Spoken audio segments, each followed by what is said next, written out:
Shalom, selamat pagi Bapak Ibu Saudara yang dikasihi Tuhan. Kita jumpa kembali pada Mana Rema. Dan sebelumnya kita akan sama-sama berdoa.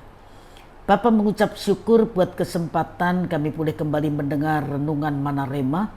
Urapi hamba-Mu dan urapi semua yang mendengar kebenaran ini. Biar kebenaran firman ini menjadi berkat untuk kami, baik yang menyampaikan maupun yang mendengar. Dalam nama Tuhan Yesus kami sudah berdoa. Haleluya. Amin.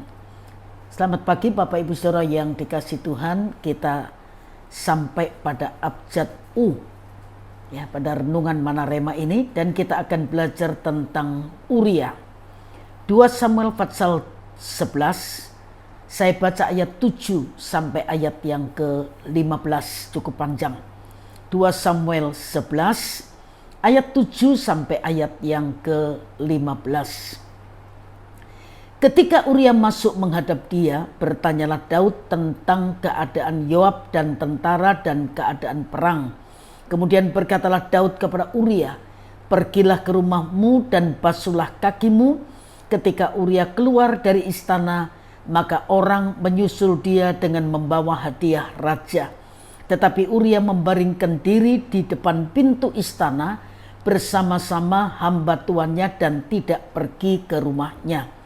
Diberitahukan kepada Daud demikian, Uria tidak pergi ke rumahnya. Lalu berkatalah Daud kepada Uria, "Bukankah engkau baru pulang dari perjalanan? Mengapa engkau tidak pergi ke rumahmu?" 11. Tetapi Uria berkata kepada Daud, "Tabut serta orang Israel dan orang Yehuda diam dalam pondok. Juga tuanku Yoab dan hamba-hamba tuanku sendiri berkemah di padang. Masakan aku pulang ke rumahku untuk makan, minum, dan tidur dengan istriku? Demi hidupmu dan demi nyawamu, aku takkan melakukan hal itu." Kata Daud kepada Uria, "Tinggallah hari ini di sini, besok aku akan melepas engkau pergi." Jadi Uria tinggal di Yerusalem pada hari itu. Keesokan harinya Daud memanggil dia untuk makan dan minum dengan dia, dan Daud membuatnya mabuk. Pada waktu malam keluarlah Uria untuk berbaring di tempat tidurnya bersama-sama hamba-hamba tuannya. Ia tidak pergi ke rumahnya. 14. Paginya Daud menulis surat kepada Yoab dan mengirimkannya dengan perantaraan Uria.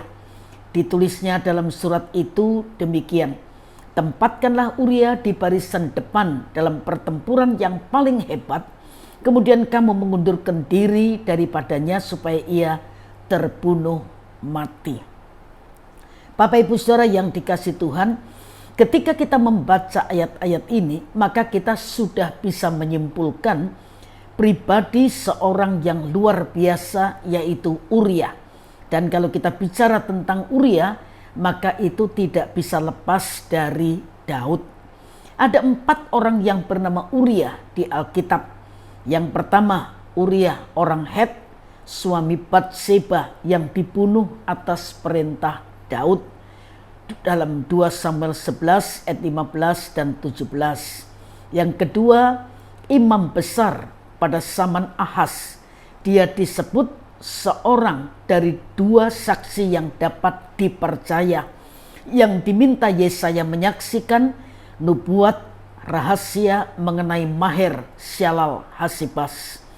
Yesaya 8 ayat yang kedua. Yang ketiga adalah Uria bin Semaya dari Kiryat Yarim yang bernubuat tentang kota dan negeri ini, tepat seperti yang dikatakan Yeremia dalam Yeremia 26 ayat yang ke-20. Dan yang keempat adalah seorang imam Meremot bin Uria, teman sebaya Esra dalam Esra 8 ayat 33, kemudian bisa dibandingkan Nehemia 8 ayat yang keempat. Tetapi pagi ini kita akan fokus pada Uria orang Het, suami Batseba. Arti namanya adalah terang Yehova, atau Yehova adalah terangku. Ketika Daud tidak berhasil menipu Uria dengan berbagai cara, maka Daud merancang hal yang keji dengan menempatkan Uria di medan perang supaya Uria mati. Dan ini adalah pengabdian yang dinodai oleh Daud sebagai raja atau pemimpin. Saya sudah berkata di awal tadi bahwa Uria ini adalah pribadi yang luar biasa, dan kita bisa meneladani kehidupan dan pengabdian Uria. Dari Uria kita bisa menyimpulkan yang pertama, kesetiaan Uria di ayat yang ke-11, yang kedua, ketulusan Uria ayat 14 dan ayat yang ke-16.